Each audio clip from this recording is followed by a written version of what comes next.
It's a baffling day in the world of Magic the Gathering. Wizards of the Coast has decided to both help and hinder local gaming stores at the same time.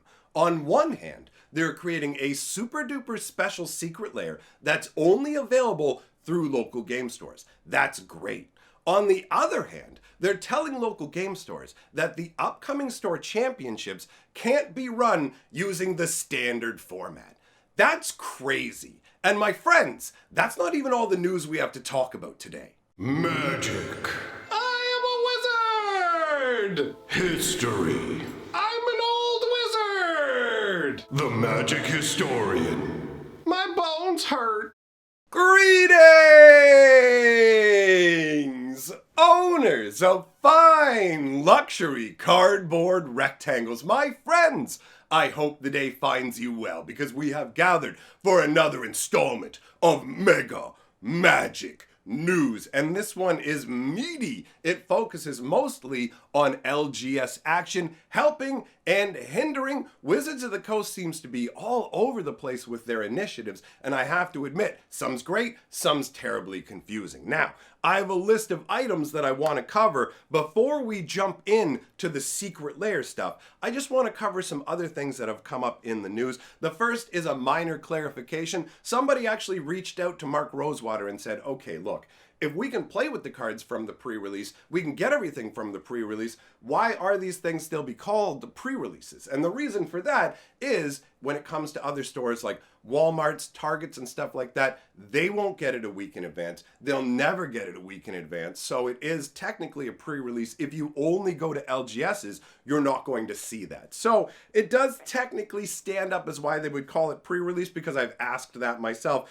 and now we have the answer. So I wanted to quickly get that out of the way. Now, let's talk about the Commander Rules Committee and what's been going on with Elish Norn, because people have brought this up to me. They want to know what I think about it. Basically, here's the deal. You've got Sheldon from the Commander Rules Committee who penned a letter essentially saying, hey, Elish Norn is a mistake. This kind of thing when it comes to Commander is a terrible sort of card that really shouldn't be made because it conveys too much of a bonus. It's too much, basically. To boil it all down, what he's saying is Elish Norn is so powerful that it becomes an auto-include. And the more of these auto-includes you have, obviously, the less diversity you have in terms of decks and everything like that. Now, I find the Commander Rule Committee to be an interesting beast because it feels like it's more ruled by emotion half the time than actual gameplay. Because you have a format where you're going to go, look, Elish Norn is a bridge too far. We can't have Elish Norn.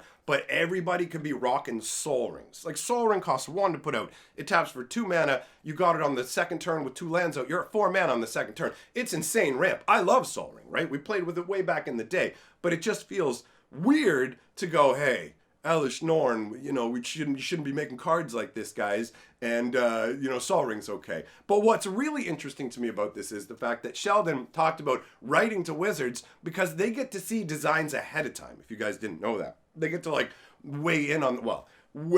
I really don't think that Wizards of the Coast listens to their input at all, right? If you take a look at Lutri, the companion, who's straight up like, yo, I could go into any commander deck. That's what I'm built for. And it's just straight up banned in commander. They could go to Wizards, hey, don't make this stuff, but they will anyways. And it highlights that the Commander Rules Committee is, as far as I'm concerned, window dressing. It's Wizards essentially harnessing free labor, right? They go, okay, get the Rules Committee. They make all the decisions. They can eat the heat for all the bannings. We don't have to manage the format. But at the same time, when we have stuff like Unstable coming out, Wizards convinced them to make it legal for a month. So as far as I'm concerned, it's a completely unbalanced relationship where the Rules Committee doesn't really have any real influence in terms of other than cheerleading for what Wizards does. Wizards isn't going to not make these cards. The Commander Rules Committee will be like, we don't want you to make these cards that are so powerful that they make their way into Commander and everyone needs to use them. And Wizards is like, bro, that's the business plan. that's exactly what we're doing. So the rules committee basically just has to march with whatever Wizards wants, or they'll eventually be replaced. There's nothing to stop Wizards from taking the format away from them, right? They own the name Commander, all of this sort of thing. And people can say, hey, well, the people will go wherever. The people will go wherever it's easiest. And Commander is a format online. People hear about Commander, they'll just go look it up online. If Wizards has the rule sets and everything, they're the one that makes the products. They put inserts in there telling you where to go. It's really easy for them to circumvent the rules committee. So I mean, I have the same position that I had before about the rules committee. I think that it's just window dressing. It's just their Wizards of the Coast gets the free labor. They don't have to worry about it, right? So I did want to go over that because it was something that was being talked about. But I'm far more interested in the secret layer action. And before we talk about the secret layers for the store, I just want to let you guys know something crazy. And we're going to give Wizards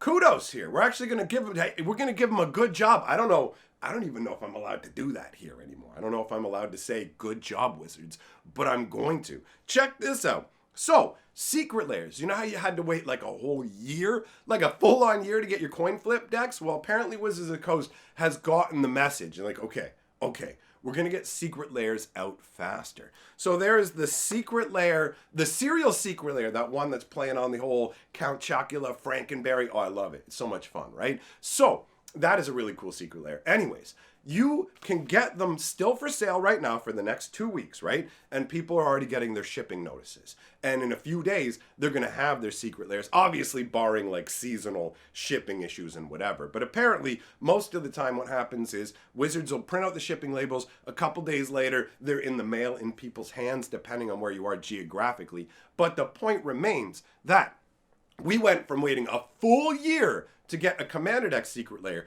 to them literally having secret layers available still for sale, make them available for a month. Halfway through that month, they're already shipping them out. This gives you the first time ever the opportunity, really, to see the bonus cards and make a full-on educated decision as a consumer. So there are apparently areas where we're seeing improvement for Wizards of the Coast. And actually, the other thing we're going to talk about, the initiative for the stores, is another great thing, but it's kind of a mixed bag when it comes to the stuff that Wizards does with the LGSs. So secret layers coming out earlier, or like way, I guess, on time now, however you want to look at it, that's a big step forward. That's great. What Wizards does with LGSs, this one thing they're doing is great, but then on the other hand, we're going to talk about what they're doing that isn't so great. So let's talk about this store-only secret layer. Now, there's going to be some stuff that are details and some that is speculation overall. I'm speculating that it's going to be one of these fat honkers. If you guys haven't seen this before,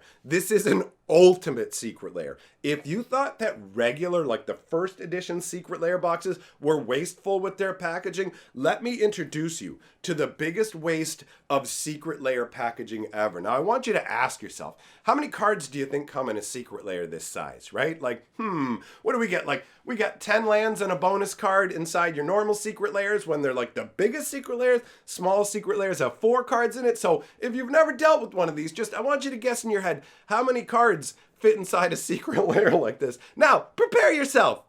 Look at how many slots there are, friends. So, there are 5 slots for cards. Each of those slots had 2 cards. This secret layer had 10 cards in it. So this is what I'm expecting. 2 out of the 3 secret layers that have been sent to game stores to be sold there specifically have been ultimate secret layers, right? The only other one that we had other than that was the April Fool's secret layer. And considering the time frame and the other information we're going to get into here, this is not an April Fool's. So I am leaning heavily into this being an ultimate secret layer. Now, in terms of the details that we do have, this is going to be an all foil secret layer. On top of that, it's going to be specifically tied into Phyrexia, all will be one.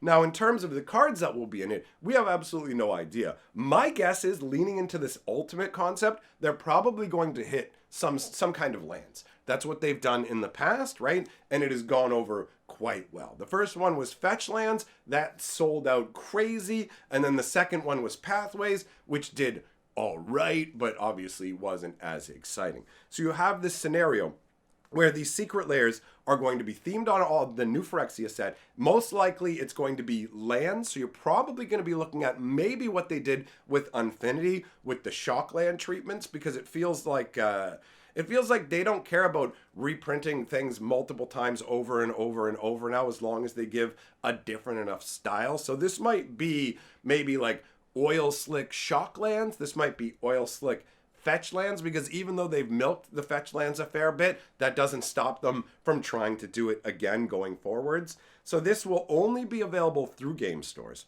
The stores themselves get them from the distributors, but there's some hiccups in that regard. If you're in certain parts of the world, you actually won't be able to order this. So North America's not going to have any problem whatsoever, but Latin America and the Asia Pacific area will not be able to order this product. And as a result, Wizards of the Coast is going to be sending some out, but they're going to be super hard to get. It's going to go like this.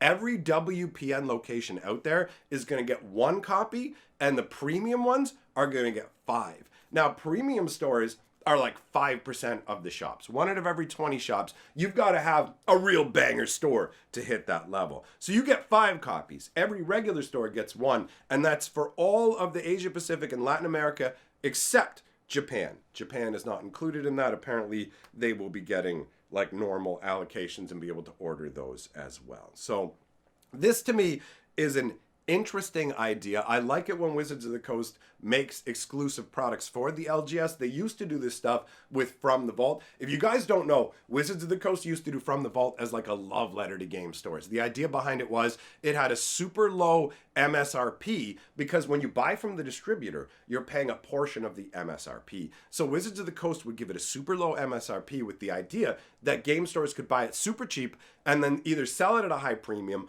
or use it as a prize. They literally created a whole bunch of buffer room where they went, we're going to do a bunch of awesome reprints in special foil style, and we're going to sell it to you incredibly cheap. It was a really nice thing that they used to do for LGSs, and that's like, now it's all secret layers, and it's direct, and LGSs get cut like completely out. So like on one hand, I really do like that they're doing this secret layer for the LGSs. On the other hand, I think it's rough that they only do it once in a while. And because it's like outside the norm, we're all like, good job, Wizards. You're just not hosing them and cutting them out of the cycle this one time. So on one hand, it's like, hey, good, you're going through the LGSs. On the other, keep this up, keep doing it, whatever. So let's talk about the other side of the coin where they're hindering game stores, and that's in regards to the store championship. So Wizards of the Coast announced this through the WPN site, where they explain everything to all the different game stores.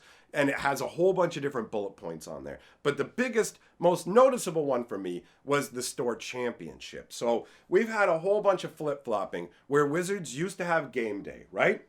They used to have store championship. Then they made game day into store championship. Then they switched it back into game day. At one point, there was a whole season. You would have a huge season leading up to your store championship, and you'd have game day in the middle of it. And then they didn't have a proper championship at the end. So it's always been kind of a muddled mess. So they swapped it back to game day, and now we're reverting once again to store championships. But in a very odd choice, what was the formats they're limiting it to? Hold on, I wrote it down. The store championship can only be done in these formats: Pioneer, Sealed, and Booster Draft. So you have to either do a limited format or you have to play Pioneer. That's it. You can't use Standard at all. Now, this is very mind-boggling to me, because Wizards of the Coast already basically shepherded so many people onto Arena and out of physical Standard that you had, who was it? Forsyth came out, the VP, going, hey guys, can anybody tell me why people aren't playing Standard in person anymore? And it's like, gee, I don't know. Maybe because you've driven everybody onto Arena. And if you're out here sniffing around trying to go, hey man, how do we get people back into playing like paper Standard? You want to sell extra sets like Aftermath and stuff. How are you not supporting this? How do you go to the game store? Nope, it's got to be Pioneer. What if nobody in the store there plays Pioneer, right? Like legitimately, if it's a store championship, it should be a store championship. These don't feed into like big special events or anything, right? They're just based on the prizings for the store. So as far as I'm concerned, they should be built around the store's culture. What kind of culture have you built for your store. That should be the idea. Wizards of the Coast should be applauding stores for creating different culture. Do you have a massive Commander culture? Great, centered around that. Do you have a super competitive Modern culture? Great, centered around that. Do you have people playing Standard? Wow, how did you do that? Please tell us. As Wizards of the Coast, we desperately want to know. Yes, base it around that.